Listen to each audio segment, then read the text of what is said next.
And just a few words on testimony. You know, all of us can tell our story, and we all look forward to hearing it, but there's a purpose in it, and that purpose is very much to find common ground. Sometimes it's about a common experience that you've had or I've had that reaches us. Other times it's about to see blindnesses in our own community. We've gone through a lot of this.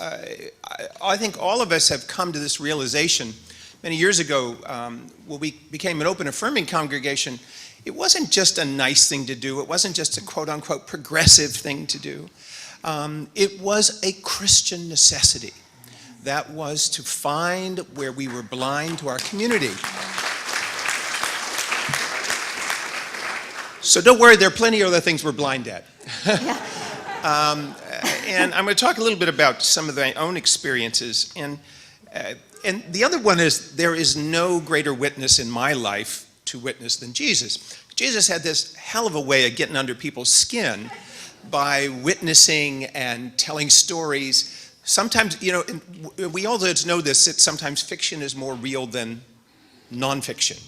And we always fear that when we read the parables, you know, from whether it's the Samaritans or the centurion, who I like to think of myself as, because I'm in business. So we're supposed to be mean and tough and all that stuff. But I'm in the tech world, and as I always tease Francis, my job is to bring to life the things that Charles invented and thunk up in the shower.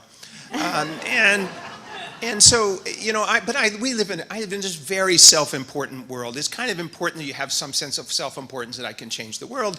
But believe me, after a few days, you know, I still to this day cannot watch Silicon Valley or Big Bang Theory. It's just too close to home.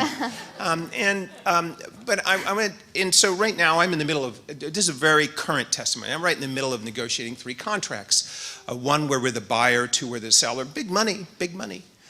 You know, big money sort of gives us that seriousness that we lack when we talk about our own spiritual development sometimes. And, you know, we have this question, how much do we tell them? How much do I wring out of the supplier? How much do I hide from the person I'm selling to? You know, these are, you know, right there, you have these tough questions every day.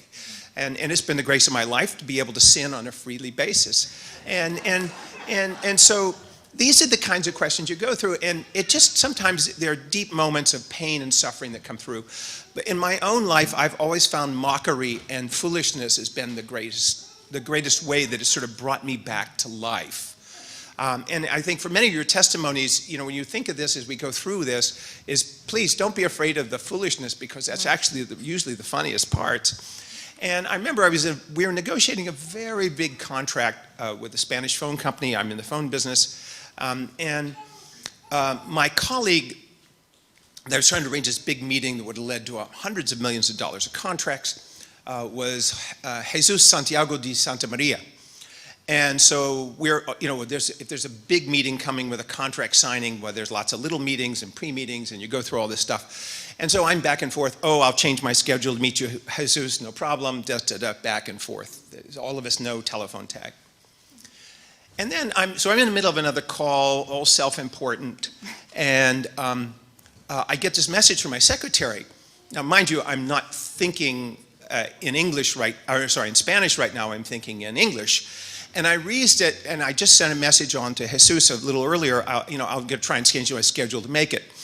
And out comes it completely out of context. This message from my secretary says, "Jesus expects you to do your best."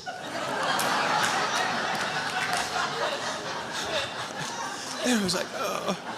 And that's exactly how I read it. And, you know, I'm sitting in an office, and again, this is not to entertain, it's just sort of laugh with me, and it doesn't matter, but all of us have this stuff. We have this other self-importance going on. You know, and I was literally, I stopped. Look, I have some pretty hard decisions. All of us do, in each in our own way. And so I've sworn since that day, and this is almost 10 years ago, that every day I would ask myself, what would Jesus do? I'll warn you, you won't like the answers. You won't like the answers. It's hard because it requires many other things of us. what requires of us is to have that testimony, is to find common ground with our colleagues, because we hope all together, as we hear these things, that somehow we can piece together and stumble through to a little bit better than we've been otherwise. Amen. Amen.